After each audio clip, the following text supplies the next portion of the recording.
के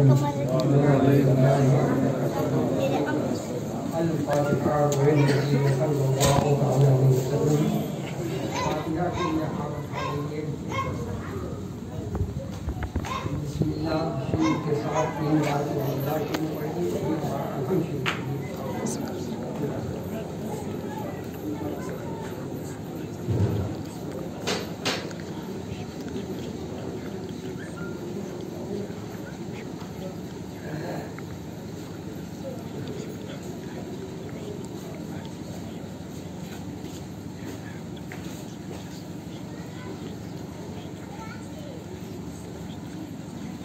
अल्लाह तआला फी शान हबीबिही इन्नल्लाह व मलाइकतहु युसल्लूना अलन नबी या अय्युहल्लज़ीना आमनू सल्लु अलैहि व सल्लिमू तस्लीमा अल्लाहुम्मा मुहम्मदिन व अला आलिहि व सल्लम सलातु व सलाम अलैका या रसूलल्लाह सलातु व सलाम अलैका या नबीयल्लाह सुभान रब्बिका रब्बिल इज्जति अम्मा यसिफून वसलामुन अलल मुरसलीन वल्हम्दुलिल्लाहि रब्बिल आलमीन बिहक़्क़ि ला इलाहा इल्लल्लाह अल्हम्दुलिल्लाह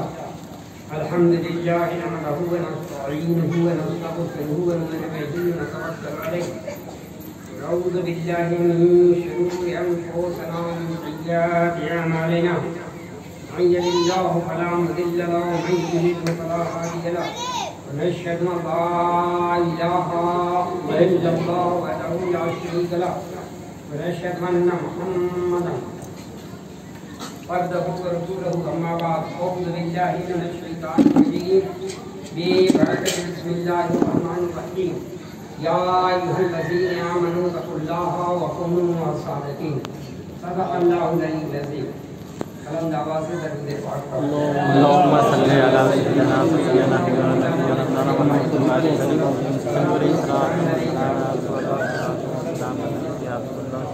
नबी और आले नबी पे एक बार और मोहब्बत के साथ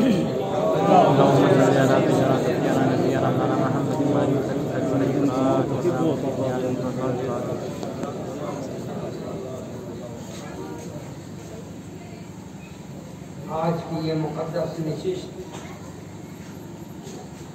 इसमें हम और आप तमामी हज़रात की फरमान ये आज की नशिस्त जश्न ये मिलादुन नबी का इनेकाद अजीज़म मसऊद अशरफी ने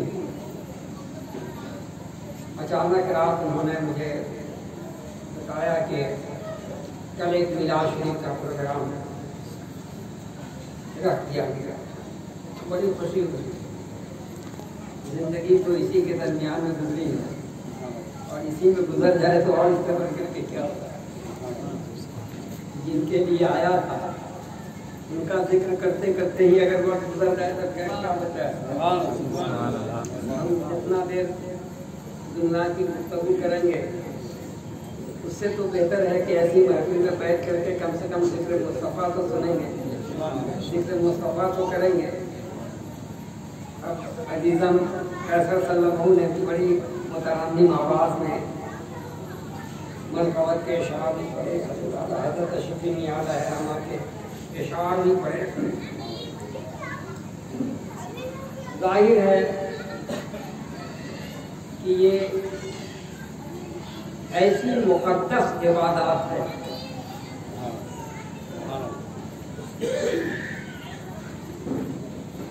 जब इंसान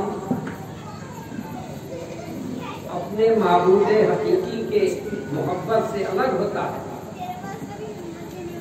जब दुनियावी मोहब्बत में गिरफ्त हो जाता है तो फिर दुनिया का हो जाता है।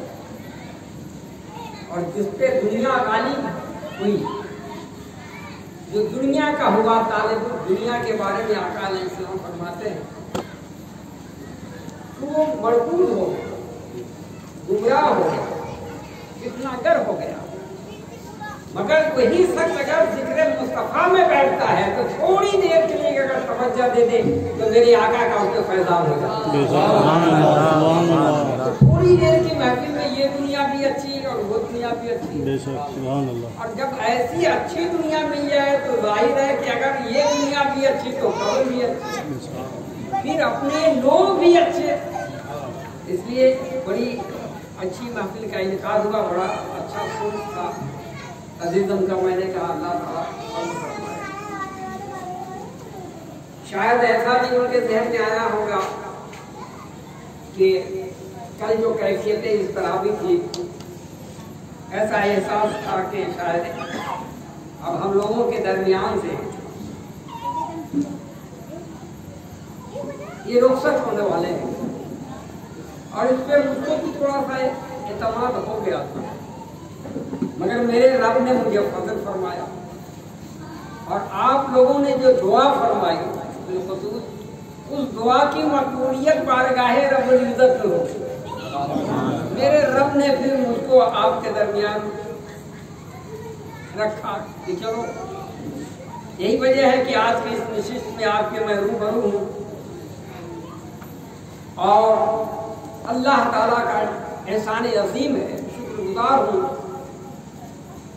कि इब्तिदा से इंतहा तक मुझे कोई जिस्मी तकलीफ ना हो।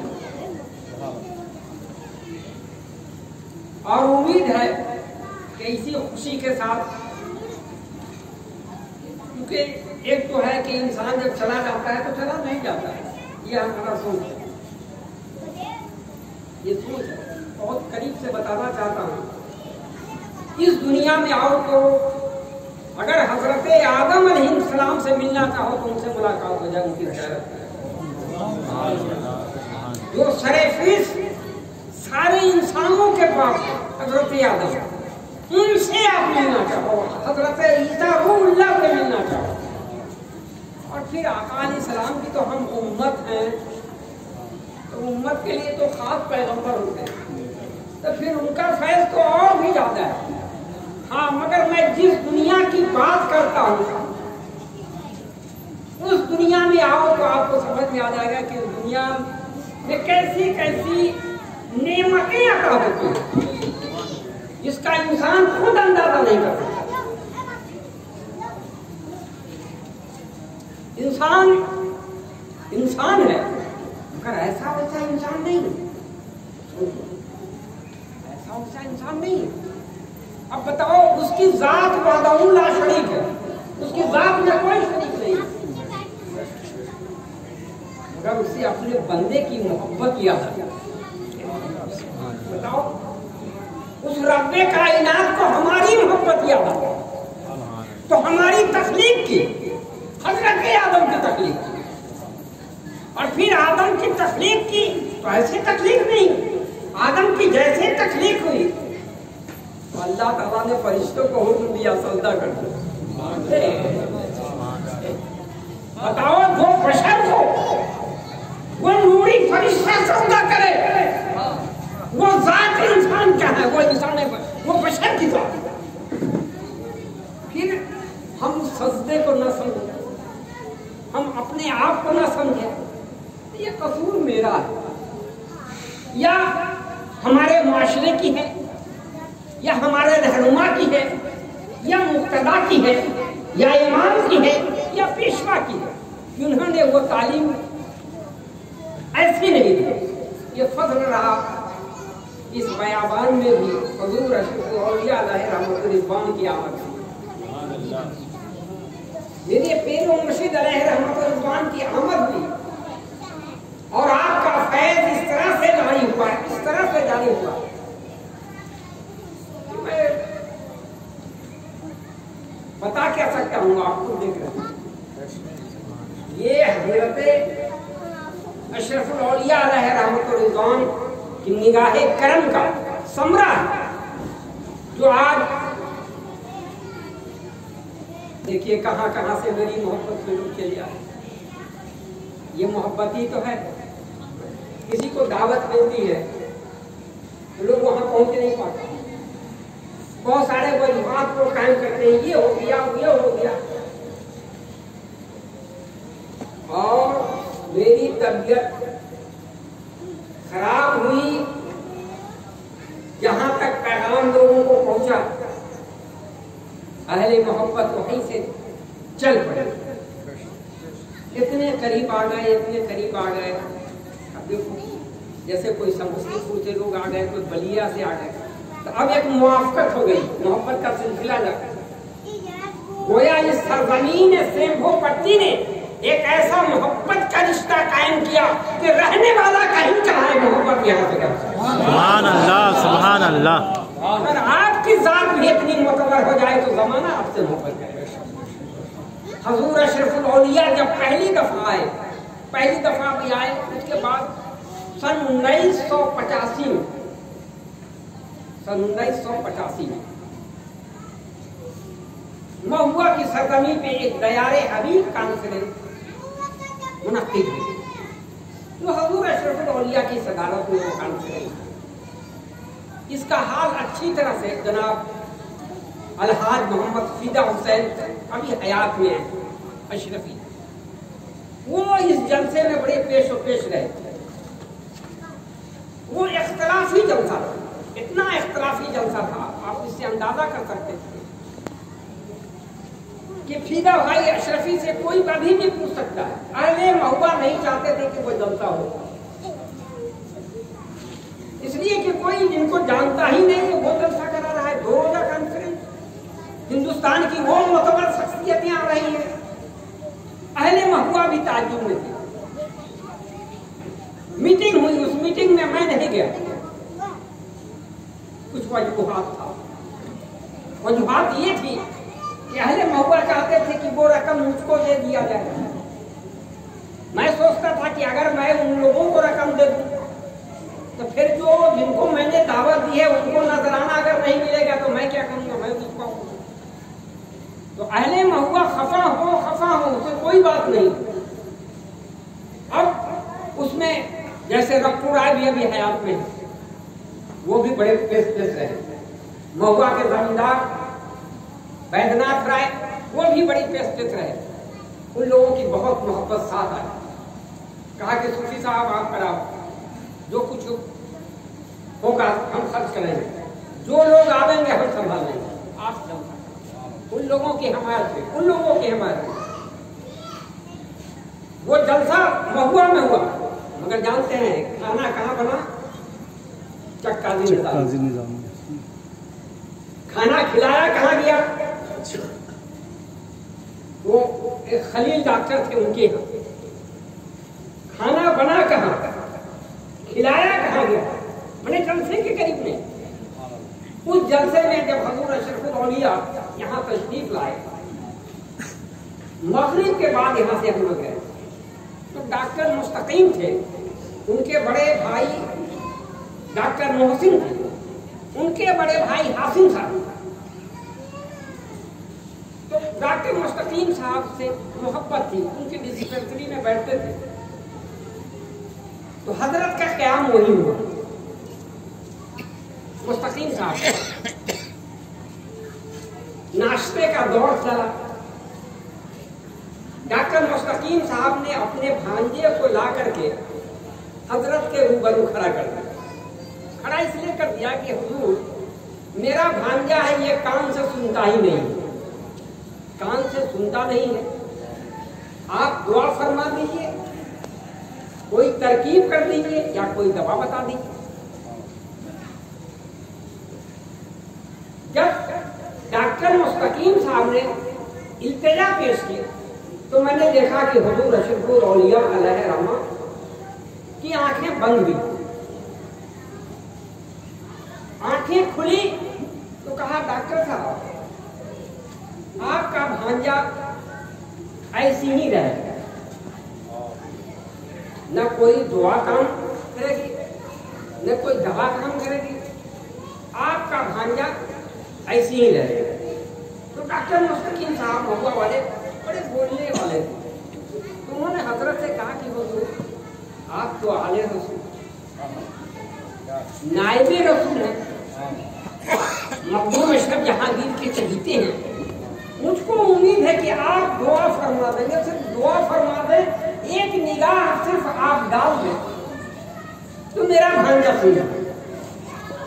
हजरत ने फरमाया ना मेरी दुआ काम आ सकती है और डॉक्टर साहब आपका भांजा ऐसे ही रहेगा।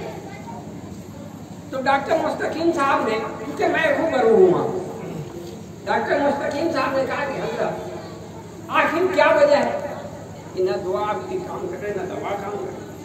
तो डॉक्टर मुस्तकीम साहब ने जब ये सवाल किया कि वजह क्या है, क्या वजूहात है, आपके होते हुए आप फिर मेरा भांजा गूंगा रहे, कान से ना सुने। तो हजरत ने फरमाया कि देखो आपका ये भांजा जिस वक्त माँ की शिकम में था, पेट में था, माँ की शिकम में था, तो इसकी माँ एक पीर साहब से मुरीद हुई, और पीर साहब से जो मुरीद हुई तो वो पीर साहब भी कम सुनते थे, वो पीर साहब कम सुनते थे। उन्होंने जो मुरीद की तो वो चूंकि कम सुनते थे, उनका असर इस बच्चे पे गालिब आया। बच्चा मादरे शिकम में कहाँ का है, इसकी वजाहत हजूर अशरफ औलिया फरमा रहे हैं कि वो असर गालिब आया पीर साहब का। और पीर साहब का जब असर गालिब आया तो इसमें न दुआ काम करेगी न दवा। तो इतना सुनना था तो डॉक्टर मुस्तकीम साहब वहां से अंदर घर में घुसे, उनकी हमशीरा भी आई हुई थी गाय। वो अंदर में गए, अपनी बाजी से पूछा, बाजी अरे तू मुरीद है क्या? मैंने उनको भी नहीं था कि मेरी हमशीरा मुरीद। अंदर में गए और पूछा कि बाजी तू मुरीद है क्या? कहा कि हाँ हम तो मुरीद हैं। मुरीद हैं तो पीर साहब का क्या नाम है? कहा कि पीर साहब का नाम तो हमको याद नहीं है, मगर हमारे पीर साहब कान से बहुत कम सुनते हैं। पीर साहब कान से बहुत कम सुनते थे। डॉक्टर मुस्तकीम साहब घर से निकले, आए हजरत के नजदीक, मेरा हाथ पकड़ा और हाथ पकड़ करके बाहर ले गए रूम और कहा कि हजरत की करामत साबित हो गई। ये क्या करामत साबित हो गई? तो हमारी हमशीरा ने कहा कि हाँ हमारे पीर साहब भी कम सुनते थे। तो ये थी हजूर अशरफ औलिया की ज़ाती अक़दस, जो निगाहे वलायत से न जाने इतने रमूज जो पोशीदा ठहरा, वो इस फकीर पे उन्होंने आया और उसी का समरा है कि आज ये फैजाने करम की बारिश। इस तरह हजूर अशरफुल औलिया अलैहि रहमा की करामतें कुरान में फरमाता है, या अय्युहल्लज़ीना आमनू तक़ुल्लाह व कूनू मअस-सादिक़ीन। ऐ ईमान वालो, अल्लाह से डरो और सच्चों के साथ हो जाओ। गौर तलब है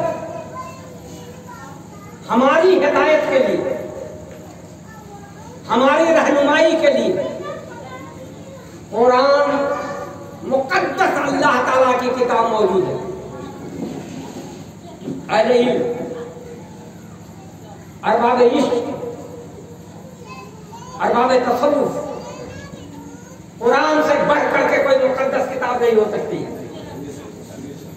हमारी हिदायत के लिए किताब मौजूद है और हमारी रहनुमाई के लिए हदीसे पाके मुस्तफा, उससे बढ़कर के कोई किताब हो ही नहीं सकती। तीसरे में आओ औलियाए कामिलीन के ज़र्री अहवाल को, बेशुमार मुस्तनद किताबें तस्नीफ। तो तीन रास्ता हमारे लिए, अव्वल तो कुरान है, हदीसे पाके मुस्तफा है, और तीसरे में क्या है? औलियाए कामिलीन के ज़र्री अहवाल है। ये सब मौजूद है। फिर आइए, इबादत के लिए नमाज मौजूद है, हज के लिए जो है खाने काबा मौजूद है, ज़ियारत के लिए मदीना शरीफ मौजूद है। ये सारी चीजें मौजूद हैं हमारे निकाल में। फिर हमें मुरीद होने से क्या जरूरत? हम क्यों मुरीद होंगे साहब? हमें क्या जरूरत है मुरीद होने? अरे हम खाने काबा में जिंदगी गुजार रहे हैं, कुरान मुक़द्दस किताब है, हम उसको सीने से लगा करके रखेंगे। हदीसे पाके मुस्तफा है, हम उसको दिन रात पढ़ते रहेंगे।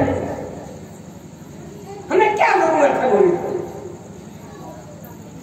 अहले इल्म एक नुक्ता खड़ा कर सकता है, एक सवाल कर सकता है। सुनो अहले इल्म को, अहले तसव्वुफ को, इंसान दौलत सब कमाता है मगर हिफाजत को कौन करता है? जब जाहिरी दौलत है उसकी हिफाजत नहीं कर सकते, तुम नफ्स की कैसे हिफाजत कर सकते हो?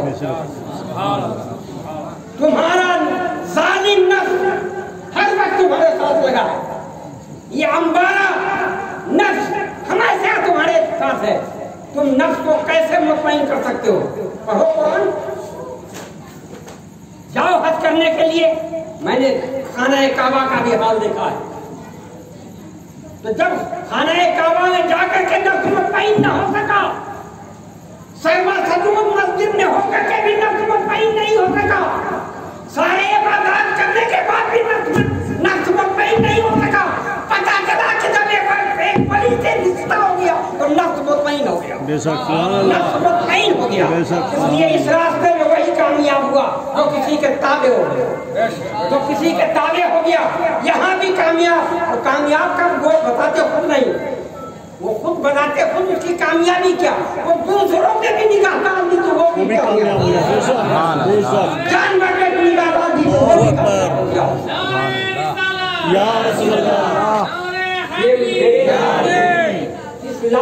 सवाल मोहब्बत को समझो, इस कीमती मोहब्बत को समझो। ऐसे नहीं मखदूम अशरफ सिमनानी तो बादशाह को किसी का क्या करो, किसी दूसरे बादशाह का करो, मन मखदूम अशरफ जहांगीर तो ऐसे बादशाह। सिर्फ इल्म देखो तो आप मुफ्ती भी हैं, आलिम भी हैं, फाजिल भी हैं, नायब रसूल भी हैं, आले रसूल भी हैं, फिर सम्मान का तख्त छोड़ करके क्यों बंगाल आए? सवाल खड़ा हो। क्या बगदाद की सरजमीन थी? क्या मक्के की सरजमीन थी? क्या उधर औलिया कामिली नहीं थे? बेशक थे, मगर चूंकि हजरत मखदूम अशरफ जहांगीर को जहां से हिस्सा मिलना था वो जगह की तलाश थी, और जब हजरत मखदूम अलाउद्दीन की बारगाह में आए तो नवाज दिए गए। ऐसी बादशाही मिली, बादशाह तो बनते कोई नहीं जानता, कितने हजार बादशाह, लाखों बादशाह है, किसकी तारीफ मिलती? और ये ऐसी बादशाही मिली कि जहाँ बादशाह भी सर झुका, जिंदगी की भीख मांग रहा है, आखिरत की भीख मांग रहा है। मखदूम अशरफ जहांगीर ने सोचा कि दुनिया की बादशाहियत करूंगा चंद दिन का है, अगर मुझे वो बादशाहियत मिलेगी कि ता क़यामत मेरी बादशाहियत और मेरी बादशाहियत का चर्चा पूरी दुनिया में, इंसान तो इंसान, फरिश्तों के दरमियान में भी मेरे वलायत का चर्चा होगा। यही वजह है कि देखो जाकर अल्लाह ताला आप पे फजल फरमाए। दुआ करता हूँ मेरे हक में भी दुआ फरमाइए, शायद मुझको आपके दरमियान अल्लाह ताला ने रखना है, उसकी मर्जी है। मैं भी समावत हूँ कि जब बुलावा आ जाए मुझे बिल्कुल इत्मीनान से, मेरे लिए कोई जगह का इंतखाब मत करना, मुझे ऐसी जगह जाना जिस तरह से बाबा फरीद शकरगंज अपने मुरीदों को कहा कि मेरे लिए जगह का इंतखाब करो।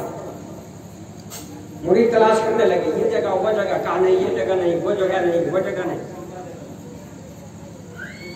एक रास्ते से गुजरे बाबा फरीद शकरगंज, देखा कि शराबियों का मोहल्ला है, जुआरियों का मोहल्ला है, अय्यासों का मोहल्ला। तो हजरत बाबा फरीद शकरगंज फरमाते हैं कि मुझको यही रखना, यही आराम की जगह है। कहाँ रखना? यहाँ शराबी है, जुआरी है, नशाबाज है। बाबा फरीद शकरगंज ने उसी जगह का इंतखाब फरमाया जिस तरह से अल्लाह ताला ने अपने महबूब के लिए इंतखाब फरमाया। मेरा महबूब पत्थरों के दरमियान में जाएगा, कांटों के दरमियान में जाएगा, काफिरों के दरमियान में जाएगा, जुल्मतों के दरमियान में जाएगा। ए महबूब तुम जाओगे तो जुल्मत खत्म हो जाएगी। ए महबूब वो पहाड़ नहीं होगा, सोने का पहाड़ बन जाएगा। अल्लाह ताला जिसे इंतखाब फरमाता है ऐसी जगह का इंतखाब फरमाता है। बाबा फरीद शकरगंज वैसी जगह पे आप क़याम पजीर हुए, आज जाके देखो हुक्का नूर बना हुआ है।